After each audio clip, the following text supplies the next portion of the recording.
Selamat datang di channel Trading for Better Life. Hari ini ISG ditutup turun 0,71% ke angka 5.952.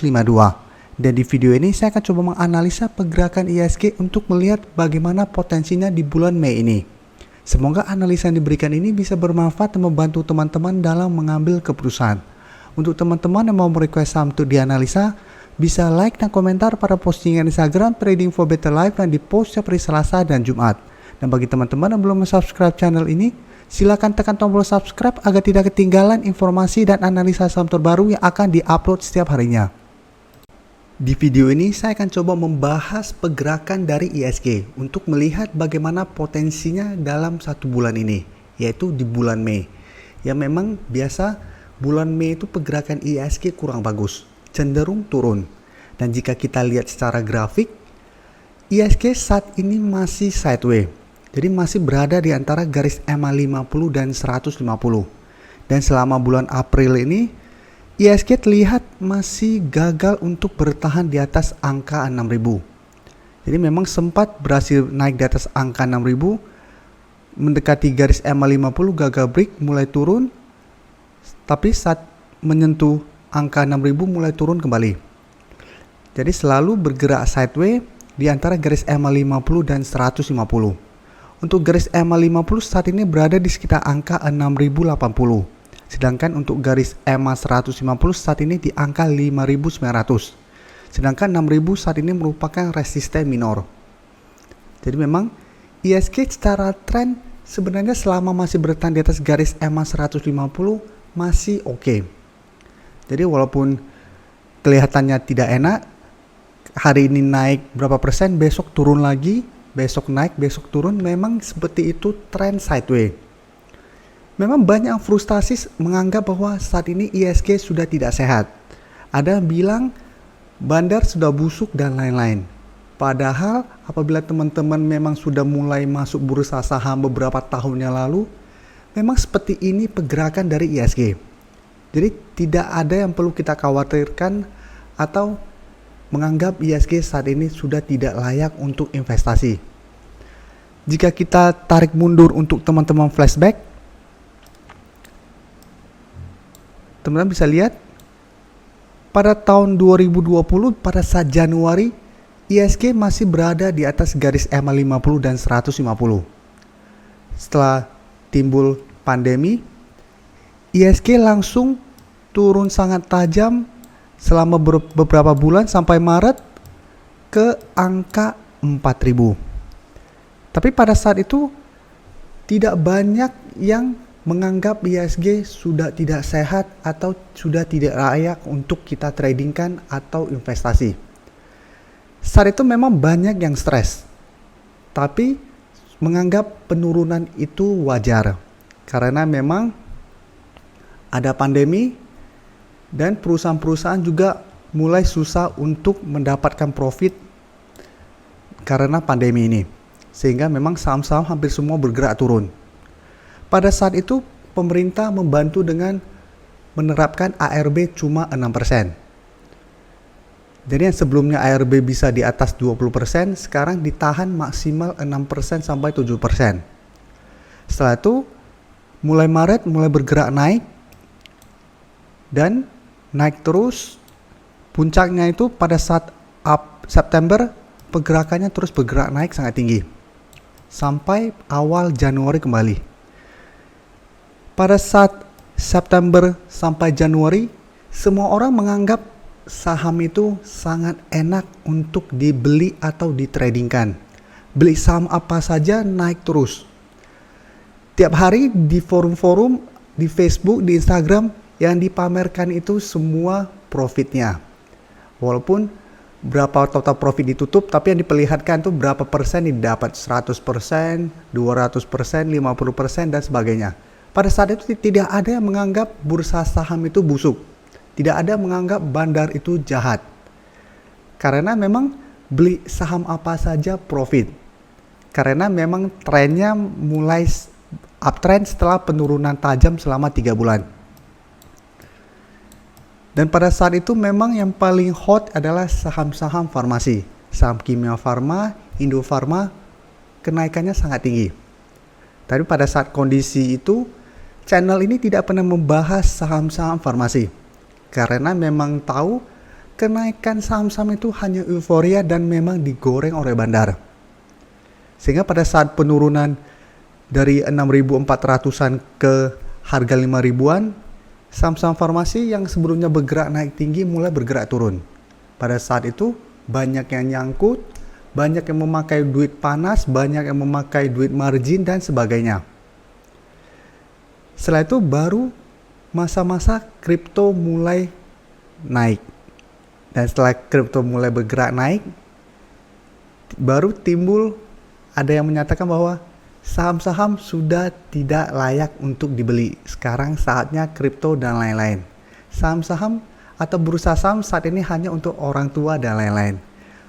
Setahu saya yang menyebutkan itu pastinya orang-orang yang baru masuk bursa saham pada saat pandemi. Atau paling sering disebut itu angkatan corona.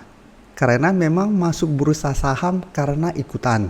Karena melihat bursa saham naik sangat tinggi. Apabila teman-teman flashback lagi pada saat IHSG waktu Januari sampai Maret turun lumayan dalam, emas bergerak sangat tinggi. Dan pada saat itu juga banyak orang malah sibuk membeli emas dan menganggap emas itu investasi yang paling menguntungkan. Dan setelah saham mulai naik, emas mulai turun dan emas ditinggalkan. Saat ini tidak ada lagi yang membahas untuk membeli emas.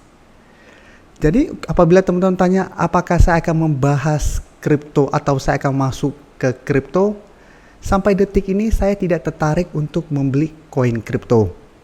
Pertama, karena memang untuk di saham saja, saham-saham gorengan hampir tidak pernah saya bahas. Apalagi merekomendasikan untuk jual dan beli saham-saham gorengan. Karena memang saham-saham gorengan saja teknikalnya tidak bisa kita analisa. Karena memang semua tergantung dari bandar. Hari ini mau dinaikkan, besok langsung mau diturunkan dan sebagainya, itu haknya bandar. Karena dia mempunyai barang, jadi dia menentukan kapan dia mau jual di harga berapa dan sebagainya. Begitu juga kripto. Walaupun ada teknikalnya, kita sebenarnya juga tidak bisa menganalisa. Besok mau turun atau mau naik juga itu kita tidak bisa analisa. Tapi apabila teman-teman mau beli kripto, silakan saja. Atau mau ada yang setengah kripto, setengah saham, it's okay karena memang itu hak semua orang. Yang jadi masalah adalah setelah mendapatkan profit di kripto langsung menjelekkan saham atau menganggap saham itu busuk dan lain-lain, itu menurut saya tidak dewasa. Seperti teman-teman lihat juga, sebelumnya itu ada masanya batu akik. Pada saat masa batu akik mulai booming, semua orang juga yang biasanya menjual barang apa, tiba-tiba jualan batu akik. Dan di semua forum, di semua sosial media juga ya dipamerkan itu batu akik. Setelah batu akik selesai, masanya tidak ada lagi sekarang memamerkan atau membangga punya batu akik. Dan setelah itu masa-masa ikan cupang. Setelah itu juga banyak yang lata, ganti profesi ke ikan cupang, pamerin ikan cupang dan sebagainya. Tapi seperti saya bilang, itu hak semua orang. Intinya jangan menganggap setelah kita pindah, kita langsung menganggap yang sebelumnya itu jelek. Karena memang bursa saham dari dulu sampai sekarang memang pergerakannya seperti itu. Dan jika kita lihat saat ini, hari ini IHSG turun 0,72% dan telah berada kembali di bawah angka 6.000, tepatnya di angka 5.952. Apakah penurunan ini membuat IHSG harus kita tinggalkan sesuai dengan pepatah sell in May and go away? Memang penggerak IHSG seperti sektor perbankan saat ini trennya kurang bagus. Sehingga apabila sektor penggerak IHSG trennya kurang bagus, IHSG juga akan sulit untuk bergerak naik. Jadi untuk bulan 5 ini atau bulan Mei ini, apabila kita berharap IHSG tiba-tiba langsung naik menembus garis EMA 50, sepertinya akan sangat sulit. Coba kita lihat dulu. Untuk saham BBCA hari ini masih bergerak turun. Dan 3 hari terakhir ini jika kita lihat masih gagal untuk break dari garis EMA 50. Jadi berapa kali berusaha break dari garis EMA 50 masih gagal, kita sudah harus hati-hati. Apabila besok masih gagal break, BBC ada potensi untuk turun kembali. Karena memang ini resisten kuat.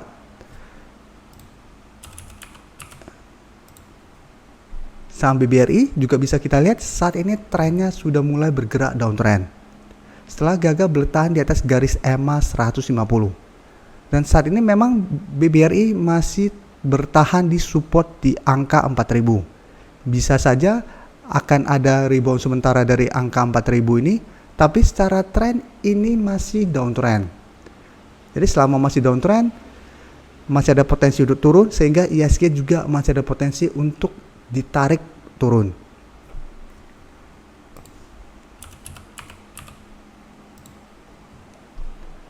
Saham Mandiri juga sama, bisa kita lihat berusaha untuk naik di atas garis EMA 150 masih gagal dan saat ini mulai turun kembali. Jadi secara tren jika kita lihat semua berada di bawah garis EMA 150.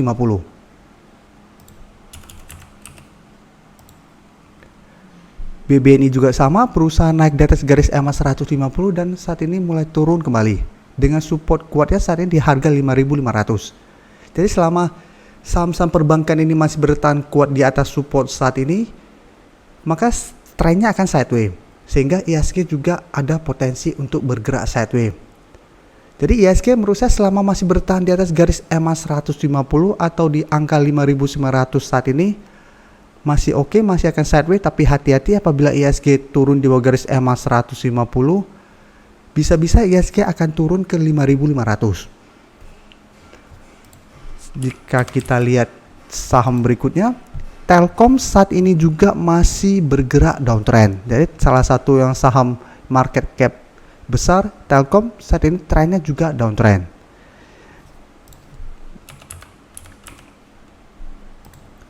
UMVR juga bisa kita lihat salah satu saham di sektor consumer goods yang lumayan banyak peminat, saat ini juga trennya masih sangat downtrend. Apalagi kuartal 1 laporan keuangannya juga masih kurang bagus, sehingga memang masih akan sulit untuk bangkit saat ini. Jadi telah turun di bawah support di harga 6.000. Jadi untuk teman-teman yang ingin membeli saham UMVR, tujuannya apabila trading sebaiknya jangan entry dulu. Tapi apabila tujuannya investasi, bisa manfaatkan penurunan ini untuk dicicil di harga bawah.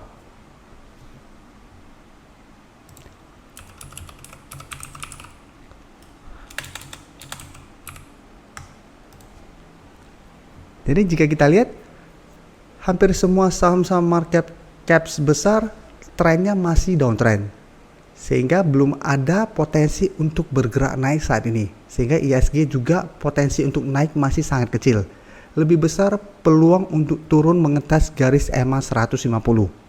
Tapi apabila kondisi kayak gini berarti kita nggak bisa trading di saham, sebenarnya masih bisa, karena walaupun IHSG trend saat ini masih sideways cenderung downtrend, tidak semua saham saat ini bergerak downtrend.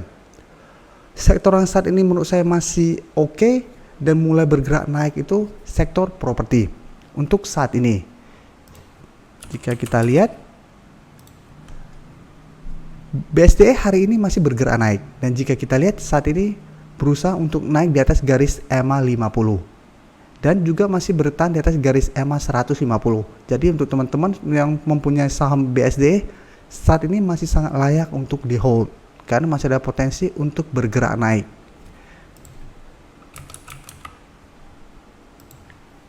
P1 juga bisa kita lihat sebelumnya masih bertahan di atas garis EMA 150, berhasil rebound, saat ini berusaha untuk break dari garis EMA 50. Jadi masih ada potensi untuk bergerak naik dan trennya saat ini masih oke.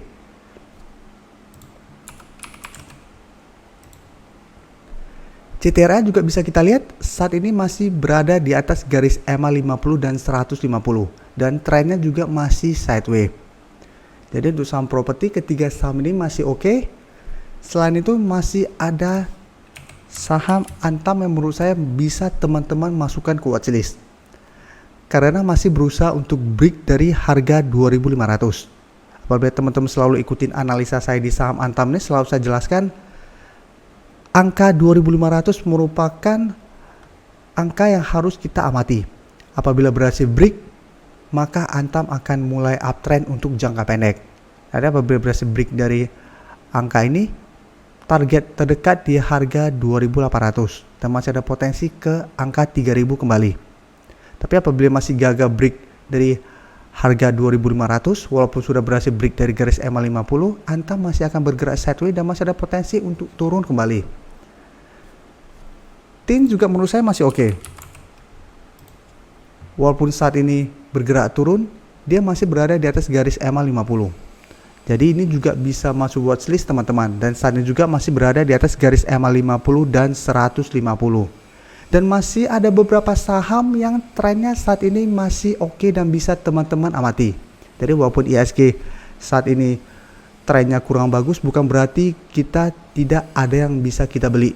Tapi memang kita harus sangat disiplin pada kondisi seperti sekarang ini. Tapi bukan berarti kita tidak bisa mendapatkan profit pada kondisi berusaha seperti ini. Salah satu contohnya Demas menurut saya masih oke. Bisa kita lihat garis EMA 50 dan 150 selalu bisa menahan penurunan dari saham ini. Jadi secara tren masih sideways dan masih ada potensi untuk mengetes resisten di harga 2.500. Untuk teman-teman yang baru masuk bursa saham tahun lalu, apalagi pada saat IHSG mulai bergerak uptrend, saat ini mungkin teman-teman frustasi. Beli saham apa saja selalu kesannya loss dan terus merugi. Padahal saran saya manfaatkan kesempatan ini untuk belajar. Karena memang IHSG sangat wajar bulan Mei sampai bulan 10 itu pergerakannya sideways cenderung downtrend.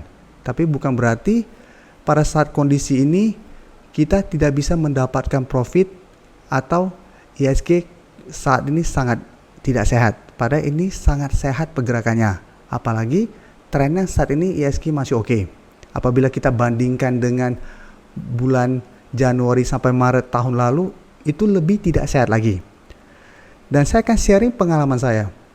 Saya mulai masuk ke bursa saham itu tahun 2012. Pada saat itu, saya pasti tidak langsung jadi trader. Karena setiap orang yang pertama kali masuk rata-rata pasti jadi investor. Diajarkan untuk beli saham yang teman-teman tahu perusahaannya dan beli untuk hold untuk jangka panjang. Jadi saham pertama yang saya beli itu saham Kalbe. Karena memang perusahaan itu saya tahu produknya dan sebagainya. Setelah beli, apakah langsung untung? Pasti loss. Pada saat itu keadaannya tidak segampang sekarang. Satu lot saat itu masih 500 lembar. Sekarang satu lot itu 100 lembar. Jadi modal yang dibutuhkan lebih besar pada waktu itu.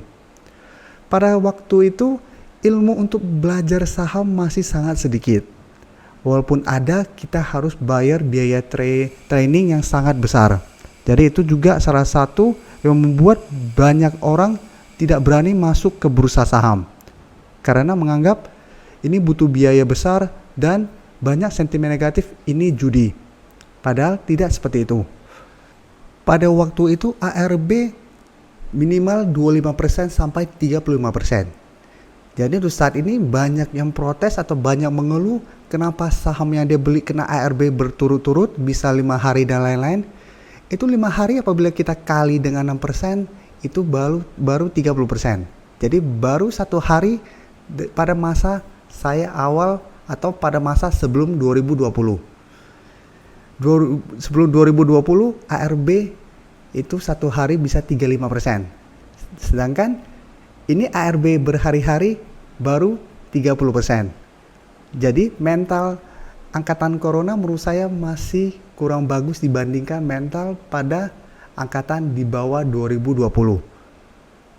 Karena memang sebenarnya yang angkatan corona rasakan saat ini sudah jauh lebih enak daripada angkatan sebelumnya.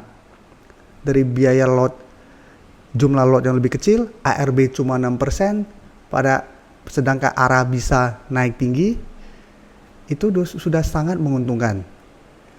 Apabila teman-teman merugi banyak karena beli saham gorengan, yang harus teman-teman ubah adalah jangan beli saham gorengan. Karena di channel ini juga saya selalu menyarankan teman-teman untuk jauhin saham gorengan.